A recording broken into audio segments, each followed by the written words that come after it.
Pirmiausia, susipažinkime su fizikos katedra. Čia dėstytojai studentus moko ne tik sausos teorijos, bet ir kaip įgytas žinias pritaikyti praktikoje. Fizikos žinias galima pritaikyti formuluojant įvairias naujas idėjas, technologijas, realizuojant jų įsisavinimą bei kūrimą.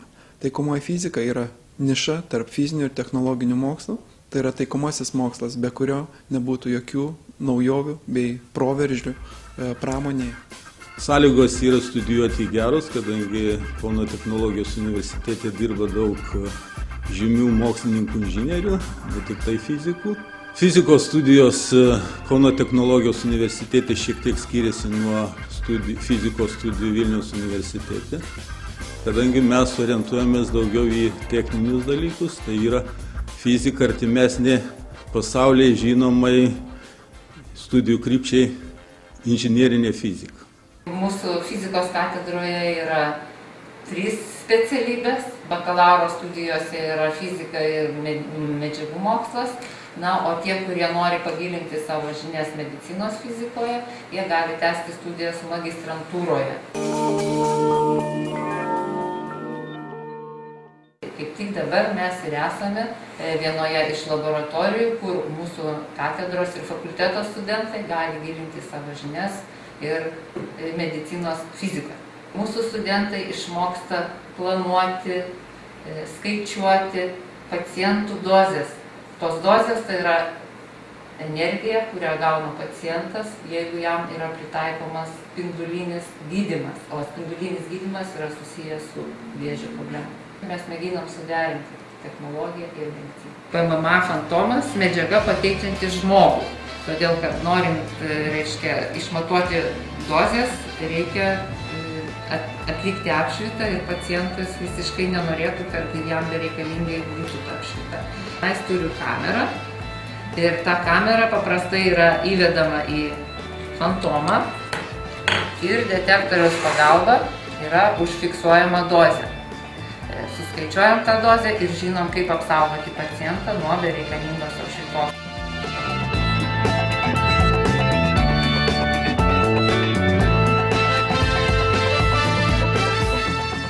Šiame centre jūs galite susipažinti su naujausiais įrenginiais, kurie yra dabartiniu metu šiuolaikinėse pasaulinėse laboratorijose ir atlikti tyriamuosius darbus susijusius su vandenilio energetikos technologijomis. Vandenilio energetikos technologijos yra labiausiai susijusios turbūt su fizika ir medžiagotyra. Todėl studentai, kurie pagrinde dirba mūsų laboratorijoje, atlieka praktiką, rengia savo kursinius bakalauro, magistrinius ir doktorantūros darbus, yra iš fizikos katedros.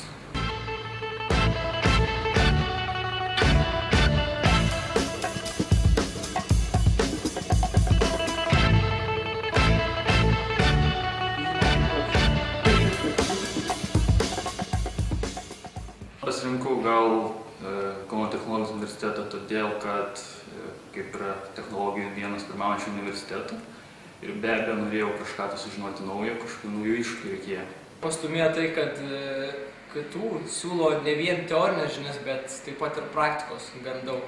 Ir jeigu studentas nori turėti ne vien pliką teoriją, o ir praktikos ir savo teorinės žinias pritaikyti technologijai, jisai gali labai plačiai pasirinkti. Tai yra joninio laidumo prietaisas, kuris bent jau mūsų pagrindinis tikslas yra išmatuoti kuro elementų joninio laidumą.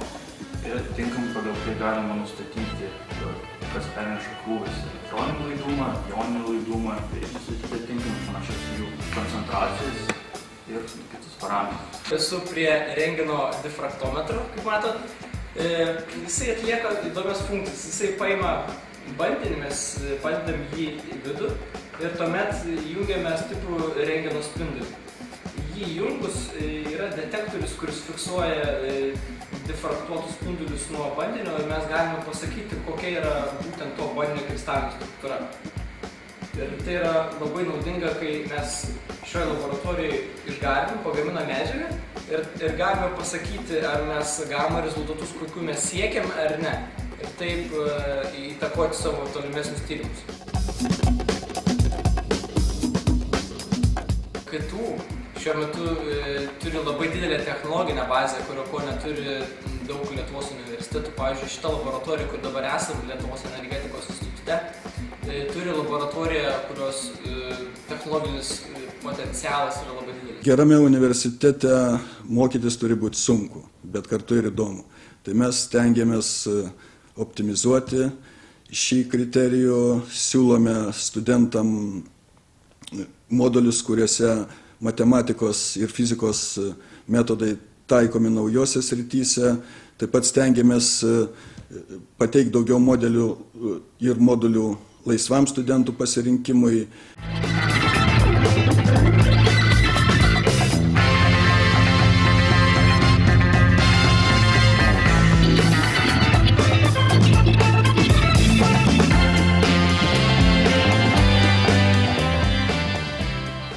Tiek šiandien laidoje. Ačiū, kad buvote su Kobra TV. Po 2 savaičių žiūrėkite antrąją dalį apie fundamentaliųjų mokslų fakultetą.